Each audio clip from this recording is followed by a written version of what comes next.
Welcome back. News lens చూస్తున్నాం. జగన్ సుదీర్ఘ పాదయాత్రకు సిద్ధమవుతున్నారన్న వార్తల వెనుక మరో బలమైన రాజకీయ వ్యూహం దాగుందన్న చర్చ జోరుగా సాగుతోంది. 2 ఏళ్ల పాటు అధినేత జనంలో ఉంటే ఆ 2 ఏళ్లు పార్టీని ఎవరు నడిపిస్తారు? ఆ గ్యాప్ ని ఎవరు భర్తీ చేస్తారు?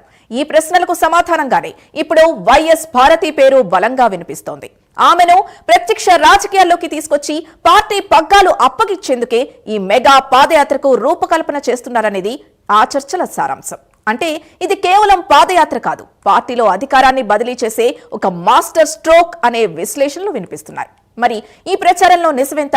ఈ సంచలన నిర్ణయం వెనుక ఉన్న అసలు కారణాలేంటి తెలుసుకుందాం. పూర్తి డీటెయిల్స్ అందించడానికి లైవ్ లో జాయిన్ అవుతున్నారు మా కరెస్పాండెంట్ సుధీర్. నిజంగా జగన్ పాదయాత్రకు వెళితే అధిష్టాన మార్పు ఎంతవరకు నిజం?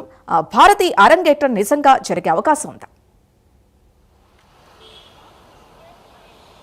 Good morning Sindhu. ముఖ్యంగా చూసుకుంటే కనుక ఏదైతే మాజీ ముఖ్యమంత్రి అయినటువంటి వైఎస్ జగన్మోహన్ రెడ్డి పూర్తిస్థాయిలో కూడా ఆయన రాజకీయ అరంగేట్రానికి సంబంధించి ఆసక్తికరంగా ప్రచారం అయితే జోరుగా సాగుతుందని చెప్పుకోవచ్చు.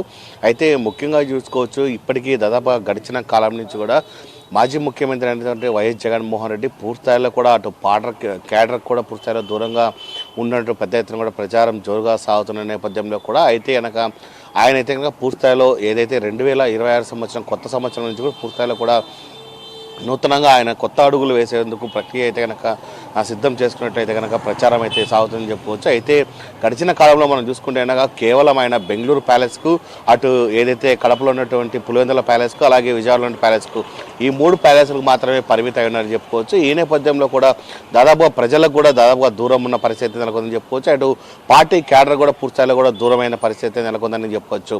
అయితే ఈ నేపథ్యంలో మనం చూసుకుంటే కనుక దాదాపుగా ఏదైతే 2026 సంవత్సరం అలాగే 2027 సంవత్సరం ఈ 2 సంవత్సరాల పాటు ముఖ్యంగా చూసుకుంటే కనుక వైఎస్ జగన్మోహన్ రెడ్డి దగ్గర పూర్తిస్థాయిలో ప్రజల్లో ఉండేందుకైతే కనుక ఆయన భవిష్యత్ కార్యాచరణకు అయితే కనుక ఇప్పటికే ఆయన అయితే కనుక రూపుదిద్దుకున్నారని చెప్పుకోవచ్చు. ఈ నేపథ్యంలో ఏదైతే 2026 సంవత్సరంలో మనం చూసుకుంటే కనుక ముఖ్యంగా ఆయన అయితే కనుక జిల్లాలకు సంబంధించినటువంటి పర్యటన కూడా పెట్టుకోవడం జరిగింది. ఈ జిల్లాలో ముఖ్యంగా ఏదైతే ప్రతి జిల్లాకి వెళ్ళిన తర్వాత ఆ జిల్లాలో ఉన్నటువంటి పరిస్థితులు, అలాగే ఏం జరుగుతుంది, అలాగే కుటుంబ ప్రభుత్వం వచ్చిన తర్వాత ఏంటి దాని పరిస్థితులపైన కూడా అక్కడ ఉన్నటువంటి జిల్లాకు సంబంధించిన నాయకత్వానికి కూడా పూర్తిస్థాయిలో ఆయన మాట్లాడే అవకాశాలు ఉన్నాయని చెప్పుకోవచ్చు. అలాగే మరోపక్క మనం చూసుకుంటే కనుక 2026 సంవత్సరం దాదాపుగా ఏదైతే జిల్లాల పర్యటన అనంతరం చేసిన అనంతరం కూడా పూర్తిస్థాయిలో కూడా మహాపాదయాత్ర కూడా ఆయన అయితే కనుక శ్రీకారం చుట్టారని చెప్పుకోవచ్చు. అయితే ఇక్కడ ప్రధానంగా మనం చూసుకోవచ్చు, వైఎస్ జగన్మోహన్ రెడ్డి 2 సంవత్సరాల పాటు కూడా పూర్తిస్థాయిలో కూడా ఏదైతే ఆయన పాదయాత్రలు జిల్లా పర్యటనలో ఉంటే పార్టీని ఎవరు కాపాడతారు, పార్టీకి ఎవరు దిక్కు అనేది ఇప్పుడు పెద్ద ఎత్తున కూడా సస్పెన్స్గా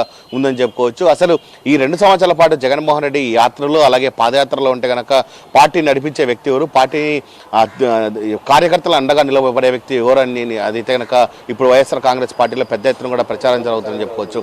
అయితే గతంలో మనం చూసుకోవచ్చు, ఏదైతే వైఎస్ఆర్ కాంగ్రెస్ పార్టీకి అప్పట్లో కూడా ఎవరైతే ముఖ్యంగా చూసుకుంటే పరిస్థితి అయితే కనుక అటు షర్మిల ఉంది, అటు విజయమ్మ ఉన్నారు.